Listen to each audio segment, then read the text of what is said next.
नमस्कार, मैं हूं प्रसून एक बड़े खुलासे के साथ। अडानी ग्रुप के पीछे हिडनबर्ग रिसर्च को चीन ने लगाया था। ये बड़ा खुलासा हुआ है।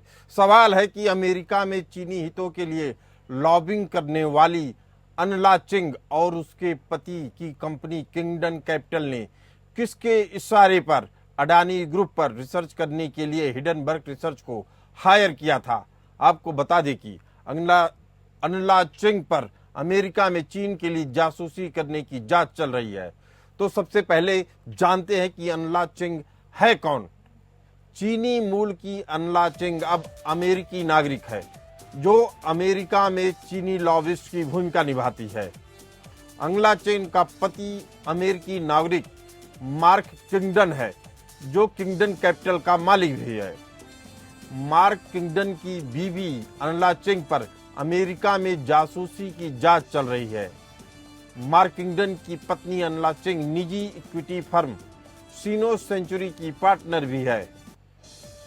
अनला चेंग सुप चाइना की सीईओ रही। सुप चाइना एक चीनी समर्थक मीडिया कॉर्पोरेट कंपनी रही। सुप चाइना के बाद में, जिसे चाइना प्रोजेक्ट नाम दिया गया, इस इकाई में बदल दिया गया। चाइना प्रोजेक्ट को कुछ अमेरिकी सीनेटरों द्वारा विध्वंसकारी गतिविधियों की जांच की मांग के बाद बंद कर दिया गया।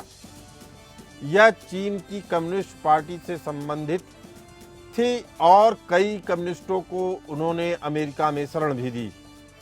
मार्क किंगडन और अनला चेंग दंपत्ति की किंगडम कैपिटल ने अडानी समूह के शेयरों को शॉर्ट सेल करने के लिए कोटक महिंद्रा के साथ ट्रेडिंग अकाउंट खोला।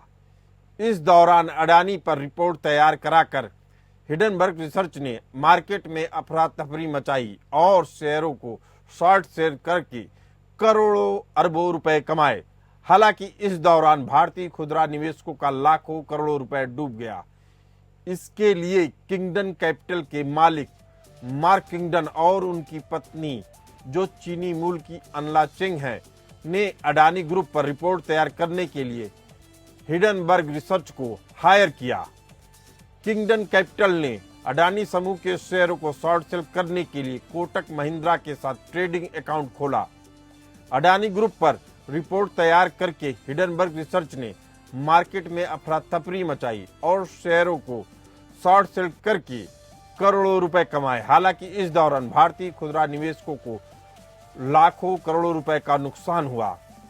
किंगडम ने कोटक की अंतर्राष्ट्रीय निवेश शाखा KMIL से अडानी के शेयरों में व्यापार करने के लिए एक ऑफशोर फंड और खाते स्थापित करने के लिए संपर्क किया।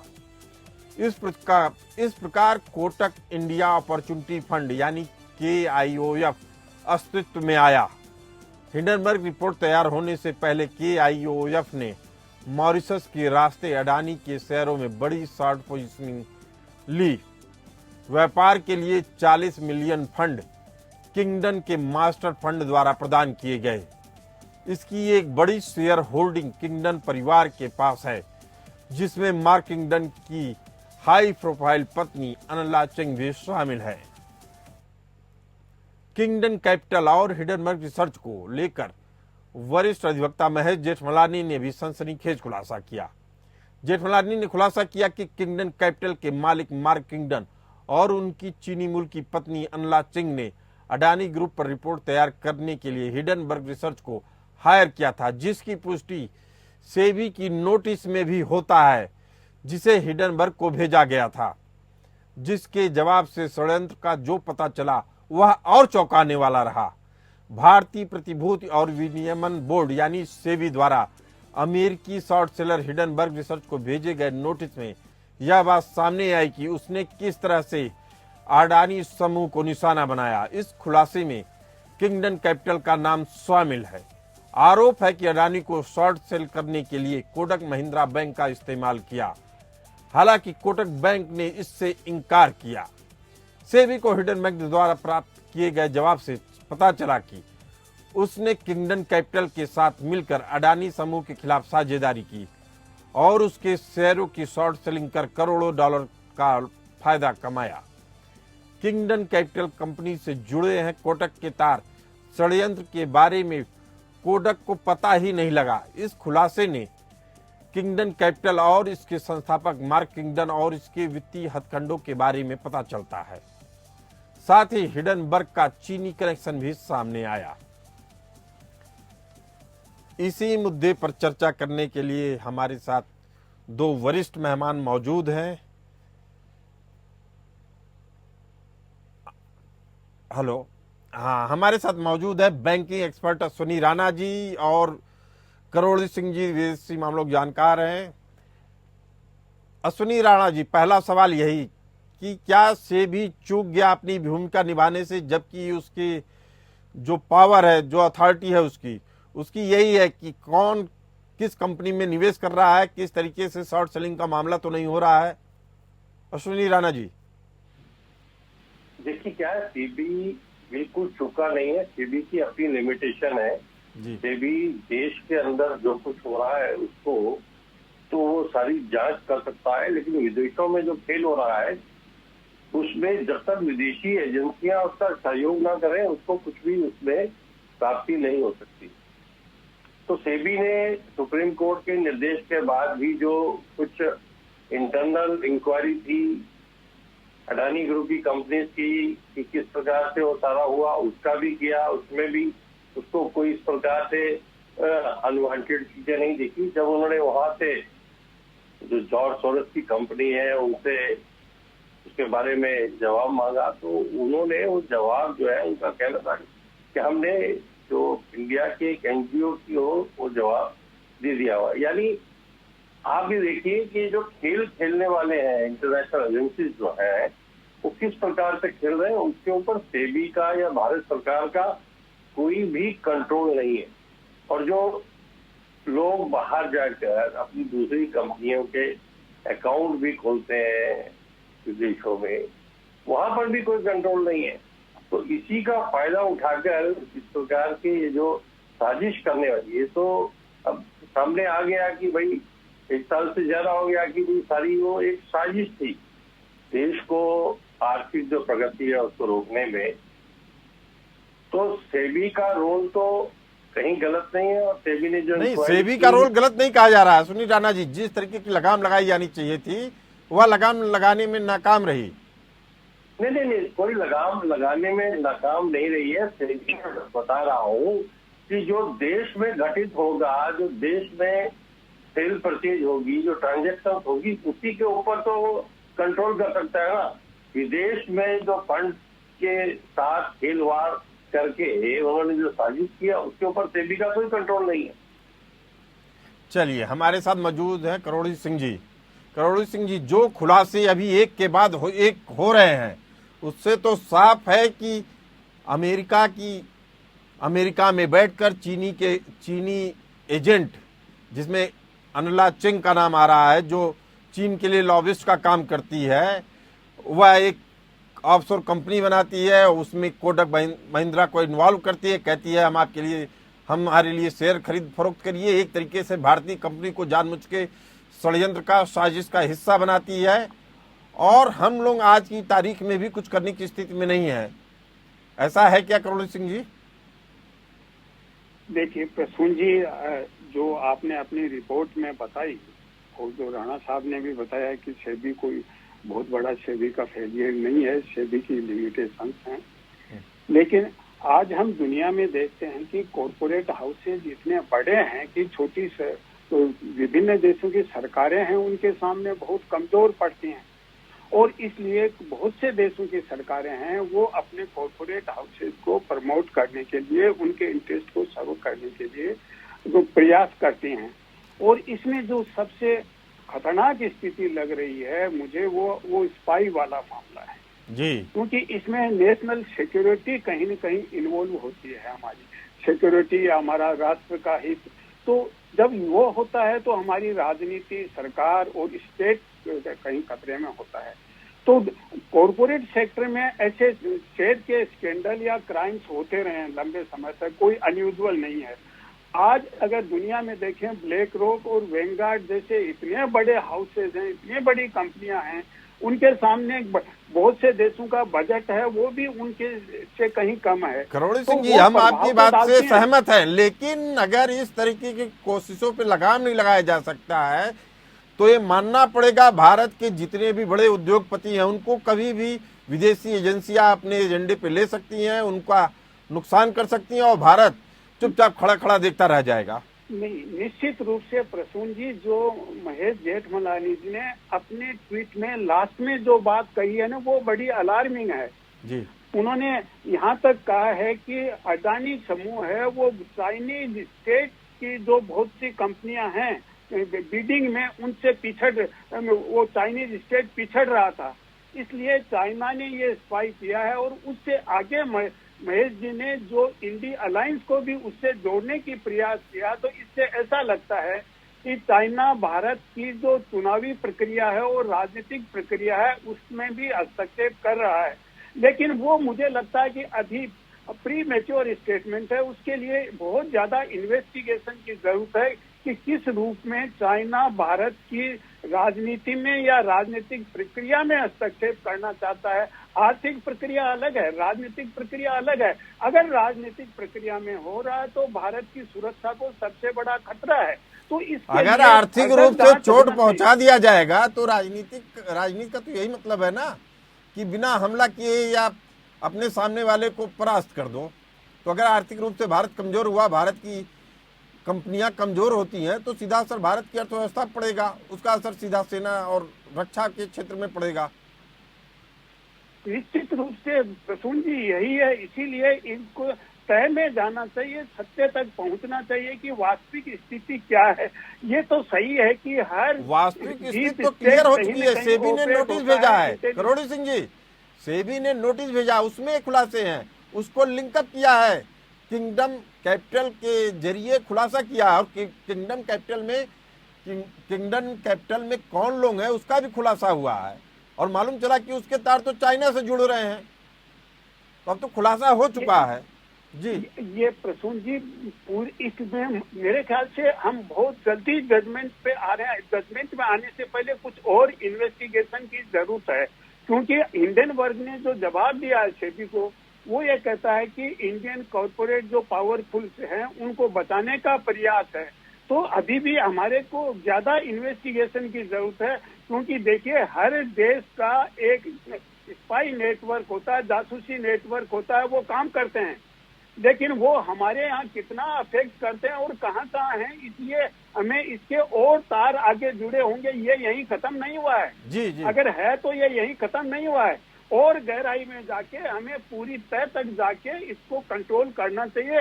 नहीं तो हम यहीं अगर इस पे पुलिस स्टॉप लगा देंगे कि हिंडनबर्ग की रिपोर्ट गलत थी, ये चाइना का इंटरफेरेंस था, तो कोई समाधान नहीं निकलेगा, हमारी सुरक्षा को खतरा और बढ़ेगा। इसलिए हमें और गहराई से जाके इन सब चीजों को तय तक जाना चाहिए। केवल सेबी का या केवल शेयर का या अडानी का मामला नहीं है, ये पूरे देश का मामला हो जाता है। और देश का नहीं, हमारे अपोजिशन का जो इंडी अलायंस है उसके लिए भी महेश जेठमलानी ने कहा है। तो अगर इस तरह का है तो बहुत जटिल मामला है और इसके और अधिक इन्वेस्टिगेशन की जरूरत है। और इसके लिए हमें तब मेजर्स लेने चाहिए जो भी हमारे देश में हमारे सुरक्षा के लिए खतरा बनता है या किसी रूप में जासूसी के रूप में हमारी अर्थव्यवस्था, हमारी राजनीतिक व्यवस्था या हमारी सुरक्षा को पैरालाइज करने की कोशिश करता है, तो उसके अगेंस्ट में हमें टफ स्टैंड लेने चाहिए। लेकिन अभी और इन्वेस्टिगेशन की मुझे जरूरत लग रही है। जी प्रसून जी। जी अश्विनी राणा जी, आपने देखा कि किंगडम कैपिटल ने किस तरीके से बताया कि हम फंड मैनेज करते हैं, किस तरीके से हम शेयर में खरीद फरोख्त करते हैं, उसके लिए कोटक महिंद्रा से एक डील करते हैं, डील करने के बाद एक ऑफशोर कंपनी बनाई जाती है, कंपनी को पता ही नहीं चलता, उसको लगता है कि महज ट्रेडिंग है, जबकि मालूम चलता है कि एक कंपनी को नुकसान बनाने के लिए और शॉर्ट सेलिंग करने के लिए इस कंपनी का निर्माण हुआ। कोटक महिंद्रा को भी नहीं मालूम था कि मास्टर प्लेयर कौन है। इसे बैंकिंग की चूक मानेंगे या मान लिया जाए षड्यंत्र इतना पुख्ता था कि कोटक महिंद्रा को कुछ करना ही नहीं था या कुछ समझ में ही नहीं आया? नहीं, ऐसा नहीं है कि किसी को भी समझ नहीं आती, लेकिन कोटक महिंद्रा बैंक डायरेक्ट वहां पे इन्वॉल्व नहीं है। कोटक महिंद्रा बैंक की वो फॉरेन की सब्सिडी है, समझ लो। तो वहां पर क्या हो रहा है इनको भी पता तो रहना चाहिए। लेकिन जिसका कि क्रोड़ीमल जी भी कह रहे थे कि ये जो खेल है ये खेल कहीं और हो रहा है। यानी कोई भी जो बड़े देश है, चाहे चाइना हो चाहे अमेरिका हो, वो अपनी साजिश तो कर ही रहे हैं, लेकिन हमारे देश के अंदर भी बहुत सारे एनजीओ हैं जो उनको उस फाइल्स को सपोर्ट कर रहे हैं। तो ये कुल मिला के और ऐसी कंपनीज को उन्होंने किया, और उनका काम ही सिर्फ ये है कि शॉर्ट सेलिंग, मतलब वो ऐसी कंपनियों को चुनते हैं। और देशों में भी जो यूएस में भी उन्होंने किया है कि जिस कंपनी के शेयरों में उछाल को गिराया जा सके और उसमें से कमाई की जा सके। तो यहाँ पर वो डबल काम कर रहे हैं, उन्होंने कमाई भी की है और जो देश के विकास का जो इंजन है, जो गाड़ी है, उसमें भी ब्रेक लगाने की कोशिश की है, डिरेल करने की कोशिश की है। सरकार को इंटरनेशनल इस प्रकार की जो साजिशें हैं उसके अंदर एजेंसियां जो है इंटरनेशनली वो सपोर्ट करें एक दूसरे कंट्री को, उसके लिए कुछ ट्रीटी करनी पड़ेगी ऐसे कंट्रीज के साथ। नहीं तो ये खेल जो है ना रुकने वाला नहीं है। उनको पता लग गया है कि देश में बिना कुछ किए, बिना वार किए, बिना सरकार को बदले जो है और बिना इलेक्शन कराए बहुत कुछ खेल वो कर सकते हैं जी। आप ये देखिए जब वो रिपोर्ट आई थी तो कितना बवाल इस देश में मचा था। अश्विनी राणा जी बेहद अहम बात कह रहे हैं करोड़ी सिंह जी। वो कह रहे हैं कि हमें दूसरी सरकारों को कुछ करना भी नहीं पड़ेगा और खेल हो जाएगा। वही बात हम भी जोर शोर से के उठा रहे हैं कि जो षड्यंत्र का खेल है ये महज व्यापारिक मुनाफा कमाने की बात नहीं थी, यह राजनीतिक रूप से भारत को अस्थिर करने की कोशिश थी। और राजनीतिक रूप से कैसे अस्थिर, अर्थव्यवस्था को चौपट करके राजनीतिक रूप से अस्थिर करने की कोशिश थी। और इस तरह के हमले अश्विनी राणा जी बार बार कह रहे हैं फिर होगा, तो भारत के पास क्या उपाय है? करोड़ी सिंह देखिए राणा साहब और प्रसून जी, आप और मैं लगभग एक पॉइंट पे एग्री कर रहे हैं कि बहुत गहरी साजिश है। देखिए जहां जहां भी कोई दुश्मन राष्ट्र है या आपका राइवल राष्ट्र है, वो किसी न किसी रूप में दूसरे देश में जो उसका राइवल है या दुश्मन है, इंटरफेरेंस की दो स्ट्रेटेजी अडॉप्ट करता है जी। जो इकोनॉमिक्स वाली है, सेबी वाली है, ये तो तीसरे में आता है। दो स्ट्रेटेजी में जो महत्वपूर्ण है, एक तो वो जासूसों के घोंसले बनाता है दूसरे देश में अपने जासूसी नेटवर्क के। दूसरा वो एक काम ये करता है कि कोलम नेटवर्क है उसको प्रमोट करता है, जिसको हम देशद्रोह भी कह सकते हैं या विश्व आतंकवाद की सीमा तक कह सकते हैं। तो जो फिफ्थ कॉलम नेटवर्क है उसको प्रमोट करता है। और तीसरा यह कि आर्थिक गतिविधियों को पैरालाइज करता है, खत्म करने की कोशिश करता है। तो हम तो केवल एक ही पक्ष की ज्यादा बात कर रहे हैं कि जो आर्थिक स्थिति में अडानी को लेके या अडानी की कंपनी के शेयर को लेके जो कि चाइनीज स्टेट की जो कंपनीज हैं उनसे कम्पीट कर रहा था और उनको डिफीट दे रहा था बहुत से बिडिंग में अडानी। तो वहां तो अडानी को ठीक करने के लिए वो चाइना ये कर रहा है, लेकिन क्या वहीं तक सीमित है? अमेरिका भी वहीं तक सीमित है। केवल हम चाइना ही नहीं, हमारे दूसरे देश हैं उनको तो भी वही तो पूछा जा रहा है करोड़ी सिंह जी, भारत के पास क्या उपाय है? भारत का अगला स्टेप क्या होना चाहिए ऐसे षड्यंत्रों से मुकाबला करने के लिए? देखिए अभी जो षड्यंत्र है उसको तो गहराई से इन्वेस्टिगेशन करना चाहिए। हो सकता है ज्वाइंट पार्लियामेंट्री कमेटी हो या कोई किसी भी तरह का हो, फुल फ्लेज कोई जुडिशियल इंक्वायरी हो, इसकी इंक्वायरी होनी चाहिए, जांच होनी चाहिए। ये तो इसका हो सकता है। लेकिन हम भविष्य में प्रिवेंट करने के लिए या उनको आइडेंटिफाई करने के लिए क्या करें, उसके लिए मैंने बताया कि जहां जहां जासूसी घोंसले हैं दूसरे देशों में, किसी भी देश के, केवल चाइना के नहीं, किसी भी देश के, अगर हमारे देश में किसी देश ने जासूसी घोंसले बना रखे हैं तो उनको हमें आइडेंटिफाई करना चाहिए, उनको घेरना चाहिए, उनको मालूम करना चाहिए।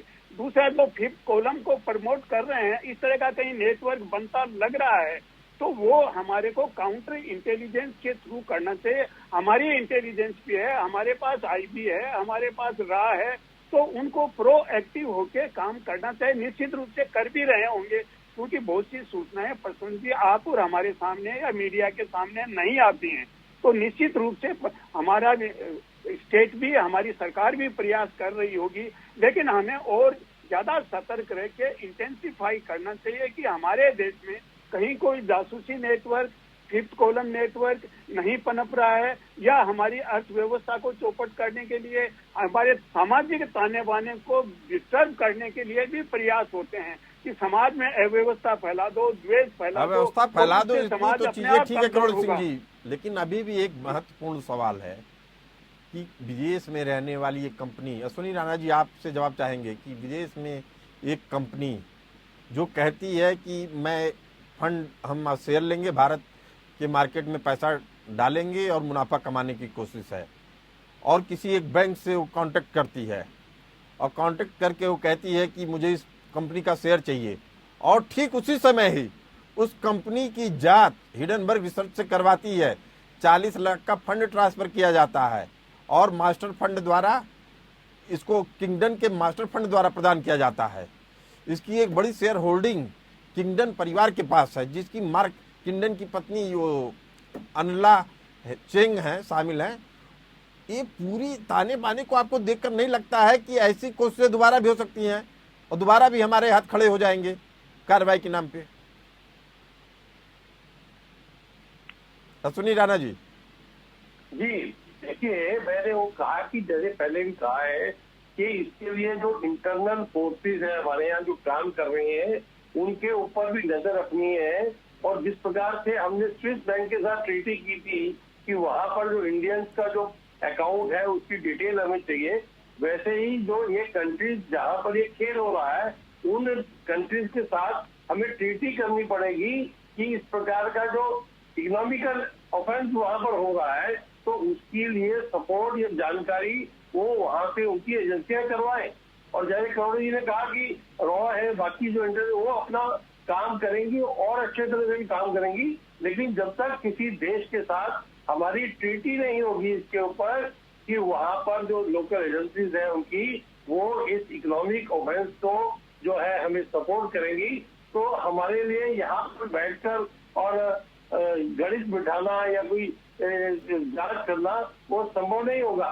तो इसलिए उस फ्रंट पर भी सरकार को इंटरनेशनली फोरम के ऊपर बात करके और काम करने की जरूरत है। अश्विनी राणा जी, जो हम चर्चा कर रहे हैं बेहद अहम इसलिए भी है कि इस तरह की चर्चाएं मीडिया में बहुत कम आती हैं और ये देश के सुरक्षा से, रक्षा से, अर्थव्यवस्था से, तमाम पहलुओं से जुड़ा हुआ है।